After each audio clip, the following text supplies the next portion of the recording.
Doctor আফামা Khaled Hossain সাহেবের শিক্ষাগত যোগ্যতা বেশি নাকি ডক্টর মিজানুর রহমান আজহারের শিক্ষাগত যোগ্যতা বেশি? বর্তমানে অন্তর্বর্তীকালীন সরকারের উপদেষ্টা মণ্ডলীর নির্বাচনের ক্ষেত্রে সবচেয়ে বেশি যাদেরকে মানুষ সাজেস্ট করছে তারা হচ্ছে দুজন, ডক্টর আফামা খালেদ সাহেব আর অন্যদিকে ডক্টর মিজানুর রহমান আজহারি। এখন কথা হচ্ছে কে কার চেয়ে বেশি শিক্ষিত। আচ্ছা চলুন আমরা একটু সমীকরণ করি, কে কার চেয়ে বেশি শিক্ষিত। ফার্স্টে আমরা ডক্টর মিজানুর রহমান আজহারিকে নিয়ে কিছু কথা বলি, ওনার শিক্ষাগত যোগ্যতা নিয়ে আমরা জানার চেষ্টা করি। ডক্টর মিজানুর রহমান আজহারি যেসব নিয়ে পড়াশোনা করেছেন সেটা হচ্ছে তাফসির এবং হাদিস এবং ফিক। অপরদিকে ডক্টর আফামা খালিদ সাহেব কিন্তু আবার হাদিস নিয়ে পড়াশোনা করেছেন, ফিক নিয়ে পড়াশোনা করেছেন, তাফসির নিয়ে পড়াশোনা করেছেন। ডক্টর মিজানুর রহমান আজহারি একদিকে জাস্ট শুধু মাদ্রাসা কেন্দ্রিক পড়াশোনা করেছেন, ভার্সিটিতে কখনো পড়াশোনা করেননি, কিন্তু সেদিক থেকে কিন্তু আবার ডক্টর আফামা খালিদ সাহেব আগানো, উনি কিন্তু ভার্সিটিতেও পড়াশোনা করেছেন। যেসব শিক্ষা প্রতিষ্ঠানে ডক্টর মিজানুর রহমান আজহারি পড়াশোনা করেছেন, নাম্বার 1 দারুন নাজাত কামিল মাদ্রাসা, নাম্বার 2 মিশর আল আজহার ইউনিভার্সিটি, নাম্বার 3 মালয়েশিয়া আন্তর্জাতিক ইসলামী বিশ্ববিদ্যালয়।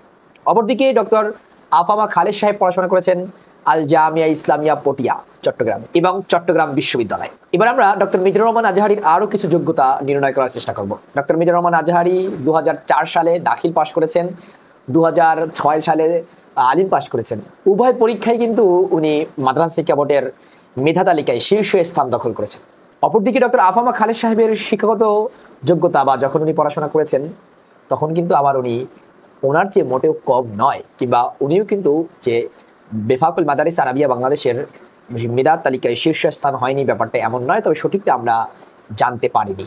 ডক্টর মিজানুর রহমান আজহারি 2007 সালে ইসলামিক ফাউন্ডেশন কর্তৃক আয়োজিত মিশরীয় সরকারের স্কলারশিপ পরীক্ষায় পুরো বাংলাদেশের মধ্যে কিন্তু প্রথম স্থান অর্জন করেছেন। অপরদিকে তিনি মিশর আল আজহারে তাফসির ও বিজ্ঞান ভিত্তিক কোরআন গবেষণায়ও পিএইচডি অর্জন করেছেন।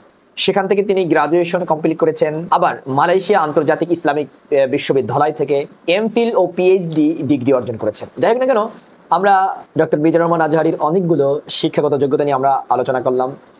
উনি পিএইচডি ডিগ্রি অর্জনকারী একজন বড় নামদারি আলেম। ওনার ত্রিধারার শিক্ষা রয়েছে, মাদ্রাসা আলিয়া মাদ্রাসার শিক্ষাগত যোগ্যতা রয়েছে, অপরদিকে আবার ভার্সিটির শিক্ষাগত যোগ্যতা রয়েছে, বাহিরের দেশে পড়াশোনার যোগ্যতা রয়েছে। কিন্তু ডক্টর আফামা খালেদ সাহেবের বাহিরের দেশে শিক্ষাগত যোগ্যতা না থাকলেও ডক্টর আফামা খালেদ সাহেব কিন্তু বাহিরের অনেক দেশের বিভিন্ন ইসলামিক বিশ্ববিদ্যালয়ে পড়িয়েছেন। ডক্টর আফামা খালেদ সাহেব তিনি কিন্তু ওমর গনি এমএইচ কলেজের ইসলামিক ইতিহাস বিভাগের সাবেক অধ্যাপক ও বিভাগীয় প্রধান, এশিয়ান ইউনিভার্সিটি অব বাংলাদেশের খণ্ডকালীন অধ্যাপকও ছিলেন তিনি। আন্তর্জাতিক ইসলামিক বিশ্ববিদ্যালয় চট্টগ্রামের কোরআনিক সায়েন্সের অ্যান্ড ইসলামিক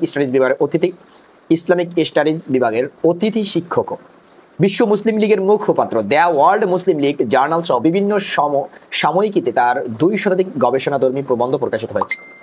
তিনি ইসলামিক ফাউন্ডেশন বাংলাদেশ কর্তৃক প্রকাশিত ইসলামী বিশ্বকোষ 2য় সংস্করণে 3 থেকে 9ম খণ্ড ও সিরাত বিশ্বকোষ সম্পাদনা করেছেন। তার প্রকাশিত গ্রন্থের সংখ্যা 20টিরও বেশি। এছাড়াও তিনি 4টি জাতীয় পত্রিকার নিয়মিত লেখক। তিনি মাসিক আত-তাওহীদের সম্পাদক, বালাগুস শারকের সহকারী সম্পাদক। এছাড়া তার সংক্ষিপ্ত যদি আমরা পরিচয় দিতে যাই তাহলে আমরা বলতে পারি তিনি কিন্তু হেফাজত ইসলাম বাংলাদেশের সাবেক নায়েবে আমির, ইসলামী আন্দোলন বাংলাদেশের বর্তমান উপদেষ্টা মণ্ডলীর সদস্য, শিক্ষা উপদেষ্টা যাকে বলা হয়। এছাড়াও তার আরও অনেক যোগ্যতা রয়েছে। তিনি কিন্তু ত্রিধারার শিক্ষা অর্জনকারী একজন ব্যক্তি। মাদ্রাসায় কমিয়ায় পড়াশোনা করেছেন, মাদ্রাসায় আলিয়ায় পড়াশোনা করেছেন, অন্যদিকে আবার ভার্সিটিতে চট্টগ্রাম ইসলামিক বিশ্ববিদ্যালয়ে পড়াশোনা করেছেন। এজন্য যদি ডক্টর মিজানুর রহমান আজহারি এবং ডক্টর আফামা খালেদ সাহেবের মধ্যে যোগ্যতা কেন্দ্রিক আমরা পার্থক্য নির্ণয় করতে চাই তাহলে আমরা বারবার দেখতে পাই যে উভয়ের যোগ্যতা কেমন জানি সমান।